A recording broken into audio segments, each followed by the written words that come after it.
दोस्तों, इस टाइम मुकेश अंबानी की नेटवर्थ 120 बिलियन डॉलर से भी ज़्यादा है और फोर्ब्स बिलियनर लिस्ट के अकॉर्डिंग ये दुनिया के 11वें सबसे अमीर तरीन इंसान हैं। लेकिन वहीं उनके छोटे भाई अनिल अंबानी की बात की जाए तो उनकी नेटवर्थ ज़ीरो है और आज उनकी हालत इतनी ख़राब है कि उन्हें अपना घर चलाने के लिए अपनी वाइफ के गहने तक बेचने पड़ रहे हैं। अब एक भाई इतना अमीर और दूसरे की हालत इतनी बुरी कैसे हो सकती है?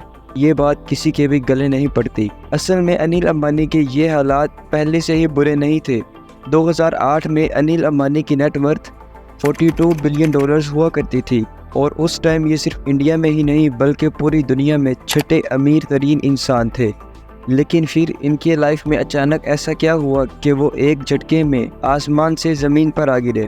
आप लोगों ने ज़ीरो से करोड़पति बनने वाले लोगों की इंस्पायरेशनल स्टोरीज तो ज़रूर सुनी होंगी, लेकिन आज हम आपको ये बताएंगे कि दुनिया के अमीर तरीन लोगों में शुमार होने वाले अनिल अंबानी आखिर कंगाल कैसे हो गए और आखिर इनकी बर्बादी में इनके बड़े भाई मुकेश अंबानी का क्या हाथ है। तो फिर चलिए आज की हम इस इंटरेस्टिंग वीडियो को शुरू करते हैं। दोस्तों, रिलायंस इंडस्ट्रीज़ के फाउंडर मुकेश अंबानी और अनिल अंबानी के फादर धीरूभाई अंबानी जब तक ज़िंदा रहे तब तक उनकी फैमिली और उनके बिजनेस में सब कुछ ठीक चलता रहा। मुकेश अंबानी क्योंकि सिंपल नेचर के इंसान थे जिन्हें लाइमलाइट में रहना पसंद नहीं था, इस वजह से वो रिलायंस इंडस्ट्रीज़ के अंदर वाला काम संभालते थे।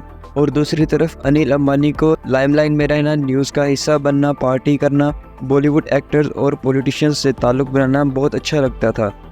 इसीलिए धीरूभाई अंबानी ने अनिल अंबानी को कंपनी के बाहर वाले कामों को संभालने का काम दिया हुआ था। इस तरह दोनों भाई मिलकर अपने बिजनेस एम्पायर को बहुत अच्छे तरीके से संभाले हुए थे। लेकिन फिर अचानक से एक खबर आई कि इंडिया के सबसे बड़े बिजनेस टाइकून धीरूभाई अंबानी अब इस दुनिया में नहीं रहे। इस खबर ने दोनों भाइयों की लाइफ को हमेशा हमेशा के लिए बदल कर रख दिया।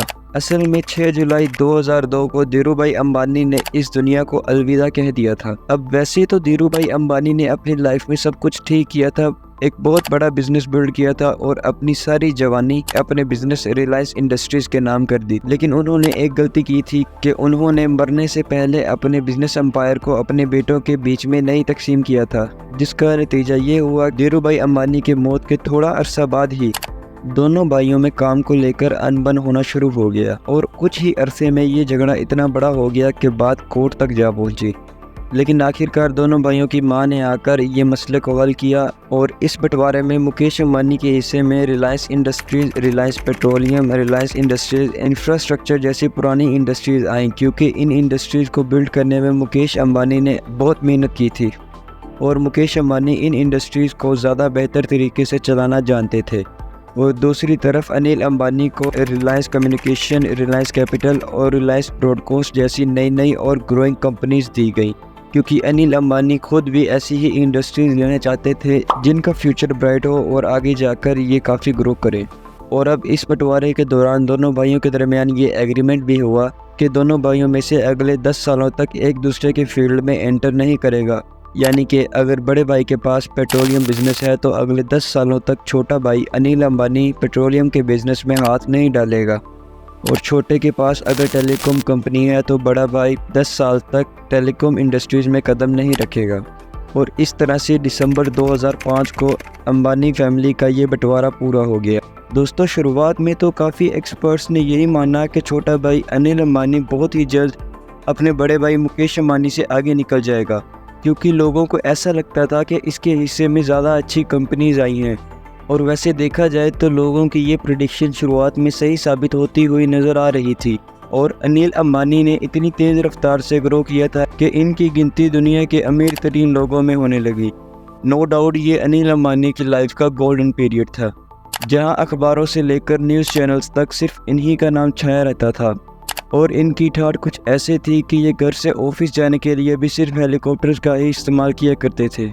इसके अलावा अनिल अंबानी ने लाइमलाइट्स में बने रहने के लिए एडलैब्स फिल्म नाम की एक कंपनी खरीद कर एंटरटेनमेंट इंडस्ट्री में भी कदम रख लिए, जहां पहले तो उन्होंने साल 2009 को इस कंपनी का नाम बदलकर रिलायंस मीडिया वर्क्स रख दिया और फिर famous Hollywood director Steven Spielberg के साथ मिलकर एक जॉइंट एडवेंचर के जरिए कई फिल्मों का प्रोडक्शन भी किया। अब आपकी जानकारी के लिए बता दें कि इनके प्रोडक्शन में बनी लिंकन मूवी ने ऑस्कर अवार्ड भी जीता है।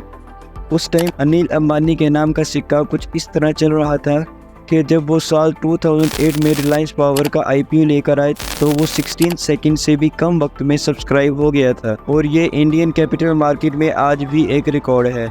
इन सब के अलावा अपने पॉलिटिकल रिलेशन की हेल्प से अनिल अंबानी राज्यसभा के MP भी रहे और अभी तक अनिल अंबानी की लाइफ में सब कुछ बहुत ही बढ़िया तरीके से चल रहा था। लेकिन अब आगे इसी वीडियो में हम जानेंगे कि कैसे अनिल अंबानी का डाउनफॉल शुरू हुआ। लेकिन उससे पहले अगर अभी तक आपने मुकेश अंबानी की सक्सेस के बारे में डॉक्यूमेंट्री नहीं सुनी तो आप हमारी प्रीवियस वीडियो जाकर देख सकते हैं।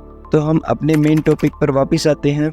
दोस्तों, अनिल अंबानी अपनी लाइफ में बहुत ही तेज़ रफ्तार से ग्रो करना चाहते थे, इसीलिए उन्होंने कारोबार को बढ़ाने के लिए अपनी हर एक कंपनी में बड़े बड़े इन्वेस्टमेंट करना शुरू कर दिए और इसी दौरान रिलायंस कम्युनिकेशन में वो $2 बिलियन का इन्वेस्टमेंट करके 3G टेक्नोलॉजी को लेकर आए, जहां उनकी कंपनी 2006 से 2010 तक नंबर 1 पर रही। लेकिन दोस्तों, इसमें मसला ये था कि अनिल अंबानी का ये बिज़नेस CDMA के प्रोग्राम में बेस्ड था और ये टेक्नोलॉजी 2G और 3G को तो सपोर्ट करती थी लेकिन 4G को सपोर्ट नहीं करती थी। वक्त के साथ टेक्नोलॉजी में बदलाव आया तो रिलायंस कम्युनिकेशंस दूसरी GSM बेस्ड कंपनी से पीछे रह गया और बस यही से अनिल अंबानी का डाउनफॉल शुरू हुआ। अब यूँ तो रिलायंस कम्युनिकेशन की हालत पहले से ही काफ़ी ख़राब चल रही थी, लेकिन ये पूरी तरह से बर्बाद तब हुई जब मुकेश अंबानी 2017 में जियो को लेकर इस इंडस्ट्री में उतर गए। दरअसल 10 साल के लिए जो एक दूसरे के फील्ड में ना आने का एग्रीमेंट हुआ था उसका टाइम भी ख़त्म हो चुका था।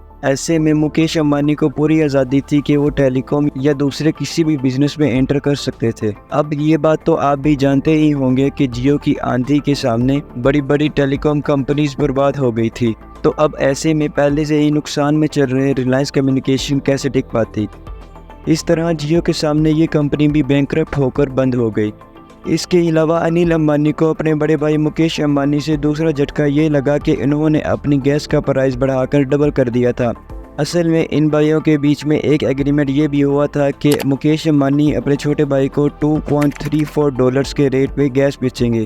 लेकिन जब गुजरते वक्त के साथ चीज़ें महंगी होने लगी तो मुकेश अंबानी ने गैस का प्राइस बढ़ाकर $4.24 कर दिया था, जिसकी वजह से अनिल अंबानी को बहुत बड़ा नुकसान हुआ था।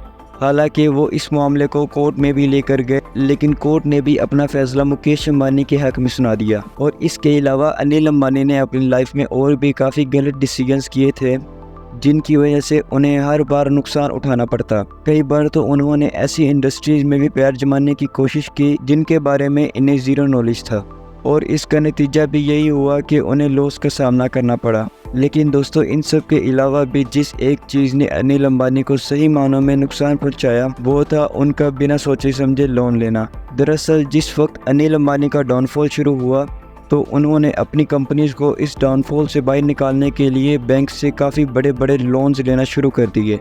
अब इस वक्त की बात करें तो अनिल अंबानी की ज़्यादातर इंडस्ट्रीज़ बर्बाद होने की वजह से या तो ख़त्म हो चुकी हैं और या तो लोन अदा करने की वजह से उन्होंने बेच दी है।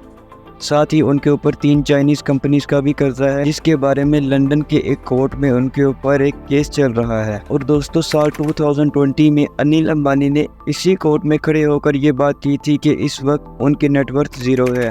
बाकी आज की हमारे इस वीडियो में इतना ही। ये वीडियो आपको कैसी लगी हमें कमेंट्स करके ज़रूर बताइए।